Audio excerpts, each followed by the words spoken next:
अस्सलाम वालेकुम, मेरा नाम अजवर है। माइक्रोसॉफ्ट एक्सेल सीरीज़ का 5वां लेसन।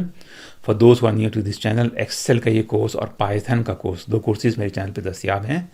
ये दोनों कोर्सेज़ बिल्कुल फ्री ऑफ कॉस्ट हैं और at the end of the course वो लोग जो इस कोर्स को कंप्लीट करेंगे उनको एक फ्री सर्टिफिकेट भी दिया जाएगा। और पहले 2 बैचेस को फ्रीलांस काम दिलवाने की कोशिश मैं ख़ुद करूँगा।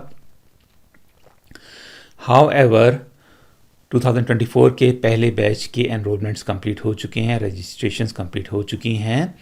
ये कोर्स कंडक्ट हो रहा है गूगल क्लासरूम के प्लेटफॉर्म से और गूगल अलाउ करता है maximum 250 students in a single class. और अगर ये नंबर ज़्यादा भी हो तो being a single handed person ये इससे ज़्यादा स्टूडेंट्स हैंडल करना मेरे लिए नामुमकिन हो जाएगा। उनके असाइनमेंट्स वगैरह चेक करना बड़ा मुश्किल हो जाएगा और क्वालिटी ऑफ एजुकेशन प्रोवाइड करना मुमकिन नहीं रहेगा।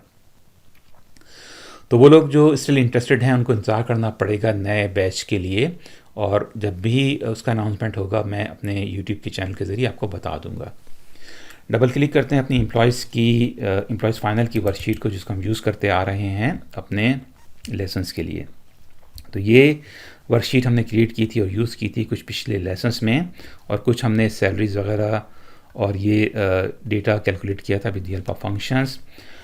इस शीट को मैं सेव करना चाहता हूँ ताकि आपको एज ए रेफरेंस प्रोवाइड की जा सके। तो मैं इस शीट की कॉपी बनाना चाहता हूँ सबसे पहले। तो इसका तरीका ये है, 2 शीट्स हैं इस फाइल में, और इसका तरीका ये है कि मैं एक्टिव शीट पे राइट माउस क्लिक करूँगा और एक ऑप्शन है इसमें मूव और कॉपी का, और ये पूछ रहा है एक पॉपअप विंडो आ जाती है, और सबसे पहले ये सवाल है कि before what sheet you want to move. Okay, default इसका जो मोड है वो मूव है।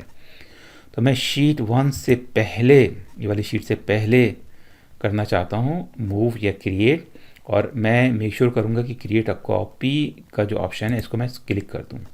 ओके कर देते हैं।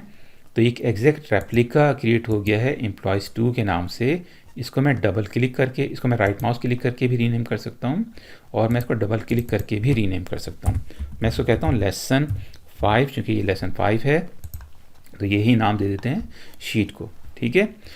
अच्छा, अब इसमें एग्जैक्ट रेप्लिका है, यहाँ पे हम चेंजेस कर सकते हैं, और ये हमारी शीट ये वाली सेव रहेगी एज इट इज़। अब थोड़ा सा ये जो नेम है थोड़ा सा जम्बल्ड अप है, और मैं इसको एज ऑलवेज मैं सेलेक्ट करता हूँ सारे कॉलम्स को, और मैं डबल क्लिक करके सेल्स की width according to the size of the data adjust हो गई।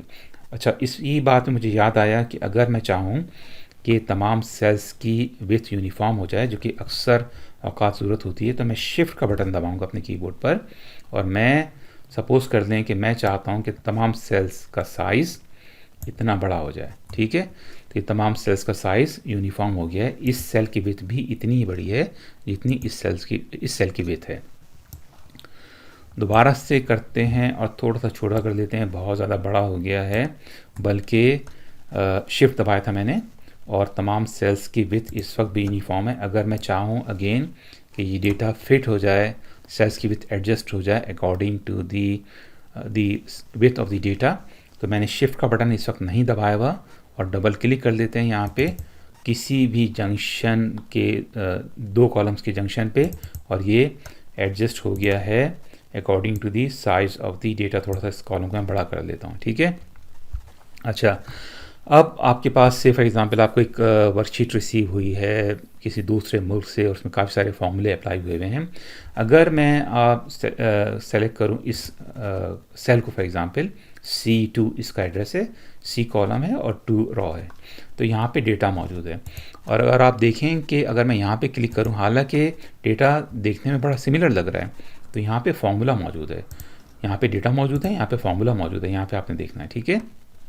तो एक आपको वर्कशीट रिसीव हुई है अपने काम के सिलसिले में, और आपने उसमें काफ़ी सारे फार्मूले भी हैं, और आपने इसको रिवील करना है तमाम फार्मूलेस को। ठीक है। एक तरीका तो ये है कि आप एवरी सिंगल सेल पे क्लिक करेंगे, देखेंगे डेटा है या फार्मूला मौजूद है, और एक तरीका इसका ये है कि मैं कंट्रोल का बटन दबाऊंगा, और टिल्डा की एक की है कीबोर्ड पर, जो कि 1 है उसके लेफ्ट हैंड साइड पर मौजूद है, और टैब की के ऊपर मौजूद है, टिल्डा कहते हैं इसको। ठीक है।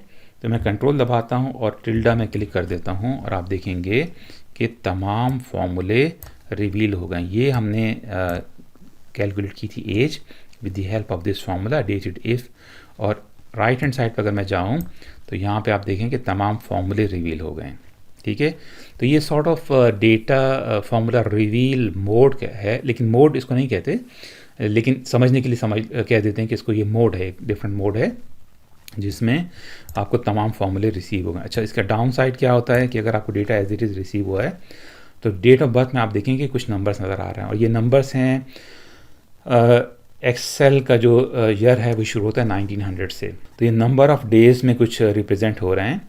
और अगर मैं इसको चेंज करना चाहूँ, मैं होम टैब पे जाऊँ और इसको मैं चेंज करना चाहूँ कस्टम जाके और डेट चेंज करना चाहूँ तो ये चेंज नहीं होगा। तो ये बड़ा फ्रस्ट्रेटिंग हो जाता है। अक्सर औक़ात लोगों को पता नहीं होता कि date of birth as a number show क्यों हो रही है, उसको चेंज करना चाहें तो चेंज भी नहीं होता। ठीक है, तो इसको मैं दोबारा से डिफ़ॉल्ट पे चले जाते हैं और मैं कंट्रोल दबा के टिल्डा का बटन दोबारा दबा रहा हूँ, तो ये हमारा नॉर्मल आपको डेटा नज़र आ रहा है। ठीक है, तो फॉर्मूले रिवील करने के लिए कंट्रोल टिल्डा, लेकिन डाउन साइड क्या है कि डेट ऑफ बर्थ भी आपको चेंज हो जाएगी, ये सारे फार्मूले आपको रिवील हो जाएंगे। ठीक है, कंट्रोल टिल्डा दोबारा दबाते हैं, और मैंने इनकरेक्टली यूज़ की थी टर्म एक मोड की। ठीक है, तो इसी बात में मुझे याद आया कि मोड्स क्या होते हैं। काफ़ी सारे मोड्स होते हैं एक्सेल में, और लोग अक्सर औक़ात ये होता है कि सालों तक यूज़ करते हैं एक्सेल और बड़े परफेक्ट होते हैं, but they don't understand this और they don't realise it. I don't know how important that is, but आपको थोड़ी सी नॉलेज प्रोवाइड कर देते हैं। ठीक है, यहाँ पे क्लिक किया है मैंने, इस सेल को सेलेक्ट किया है, तो अगर ये सेलेक्ट मैंने सेल किया तो ये आप देखें कि ये एक ग्रीन सी बाउंड्री आ गई है और ये रेडी मोड है यहाँ पे। तो अगर मैं हावर करूँ माउस से, ये रेडी मोड में हूँ मैं। ठीक है, अगर मैं डबल क्लिक करूँ तो ये एडिट मोड में आ गया है, और आप देखें कि ये यहाँ पे एक ब्लिंकिंग कर्सर भी नज़र आ रहा है। यहाँ पे क्लिक करते हैं, ये रेडी मोड है, क्लिक करते हैं, एंटर मोड में आ गया, और तीसरा मोड है, दोबारा से डबल क्लिक करूँ तो ये एडिट मोड में आ गया। ठीक है, दोबारा से एक दफ़ा सीख लेते हैं। यहाँ जहाँ पे कर्सर ब्लिंकिंग कर्सर मौजूद नहीं है, ये रेडी मोड है, डबल क्लिक करते हैं, ये एडिट मोड है, एंटर मोड है, और डबल क्लिक करते हैं और ये एडिट मोड में आ गया। 3 मोड्स हैं, और एडिट मोड का फ़ायदा ये है कि अगर मैं यहाँ पे क्लिक करूँ और मैं कुछ लिखना शुरू करूँ तो ये नाम मेरा चेंज हो जाएगा, और मैं चाहता हूँ कि नेम को चेंज किए बगैर, अगर मैं इसमें चेंज किए बगैर मैं इसमें ऐड करना चाह रहा हूँ at the end of the cursor, at the end of the data, तो मैं यहाँ पे कुछ सपोज करें कि इसका मिडिल नेम भी था, तो यहाँ पे मैं इस तरह से कर सकता हूँ। अच्छा, तो ये था रेडी, एंटर और एडिट मोड। बहुत सारे मोड्स होते हैं, तमाम मोड्स को डिस्कस करना मुमकिन नहीं है, लेकिन ये बड़ी कुछ थोड़ी सी अहम चीज़ थी, मैंने आपको समझाने के लिए सोचा कि अच्छी बात है। अच्छा, अब मैं इस कॉलम में करेंसी के सिंबल अप्लाई करना चाह रहा हूँ। डॉलर हमने अप्लाई करना पहले भी सीखा था, और पहले हमने सेलेक्ट किए थे columns with the help of this down arrow की, और आप देखें कि इसका रिजल्ट ये होता है कि पूरा का पूरा कॉलम सेलेक्ट हो गया है। मैं चाहता हूँ कि सिर्फ वो कॉलम सेलेक्ट हो, वो रो सेलेक्ट हों जहाँ तक डेटा मौजूद है। तो मैं क्लिक करूँगा इस पहले सेल पर, C2 इसका एड्रेस है, C कॉलम है और 2 इसकी रॉ है। शिफ्ट और कंट्रोल दबा रहा हूँ मैं, कंट्रोल शिफ्ट, और मैं डाउन एरो दबाता हूँ, तो ये सिर्फ हमारा डेटा सेलेक्ट हुआ है। ठीक है, ये कॉलम उतना ही सेलेक्ट हुआ है जहाँ तक डेटा मौजूद है। इसके बाद अगर आप देखें तो होम टैब पर, और ये आपके अगर मैं डेसिमल डालना चाहूँ इसमें तो डेसिमल्स भी यहाँ से आप डाल सकते हैं, और डेसिमल्स रिमूव करना चाहें तो डेसिमल्स रिमूव भी कर सकते हैं। और इसके बाद आप डॉलर यहाँ से भी अप्लाई कर सकते हैं, यूनाइटेड स्टेट्स डॉलर या ऑस्ट्रेलियन डॉलर, और इसमें यूरो भी है, और इसमें आपको चाइनीज़ युआन भी है।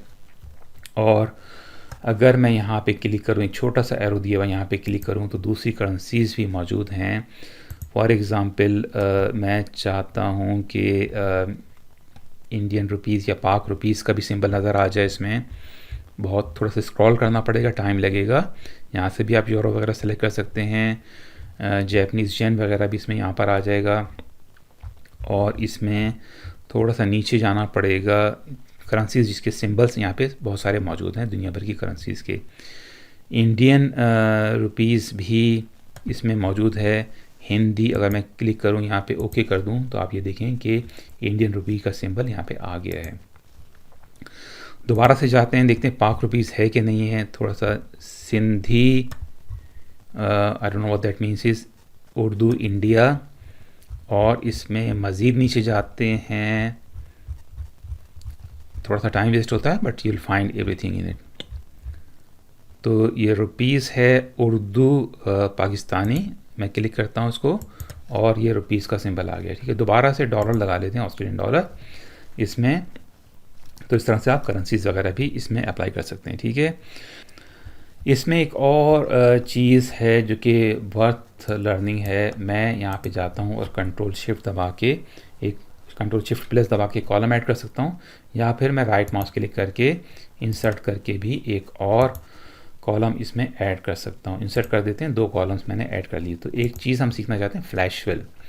और अगर मैं डेटा पे जाऊँ, यहाँ पे एक ऑप्शन है फ्लैश फिल का, और कंट्रोल ई इसका शॉर्टकट है।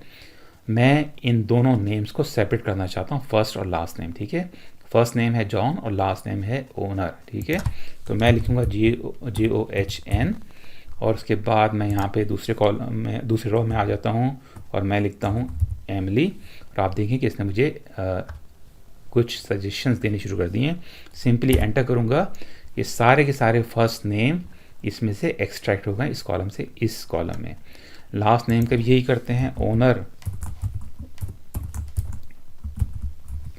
और मैं एंटर दबाऊंगा। इसके बाद मैं करता हूँ सॉरी, ओनर है, इसका भी एक और दफ़ा दबाना पड़ेगा एंटर मुझे, और टेलर, और एंटर कर देते हैं। तो ये लास्ट नेम्स भी सेपरेट आउट हो गए हैं। मैं इसको कह देता हूँ फर्स्ट नेम और लास्ट नेम। और इस तरह से आपको अक्सर औक़ात किसी एक कॉलम से दूसरे कॉलम में डेटा एक्सट्रैक्ट करना पड़ता है। आप ज्वाइन भी कर सकते हैं, वो भी सीख लेंगे अगले लेसन में। तो ये थी कुछ अहम बातें जो कि इस लेसन में मैंने सोचा कि सिखाना ज़रूरी हैं। तो होपफुली ये लेसन कुछ लोगों के लिए सूदमंद साबित होगा। अपना ख्याल रखें, ख़वातीन की रिस्पेक्ट करना सीखें, अपने कामों को दयानतदारी से करने की कोशिश करें। किसी काम को दयानतदारी से किया जाए तो अल्लाह की मदद उसमें शामिल होती है। किसी चीज़ को सीखना, इल्म हासिल करना एक इबादत है, और इबादत की जज़ा अल्लाह की तरफ से होती है। जब जज़ा अल्लाह की तरफ से हो तो उसकी कोई लिमिट नहीं होती, हद कोई नहीं होती उसकी। मिलते हैं अगले वीडियो में। अल्लाह हाफ़िज़।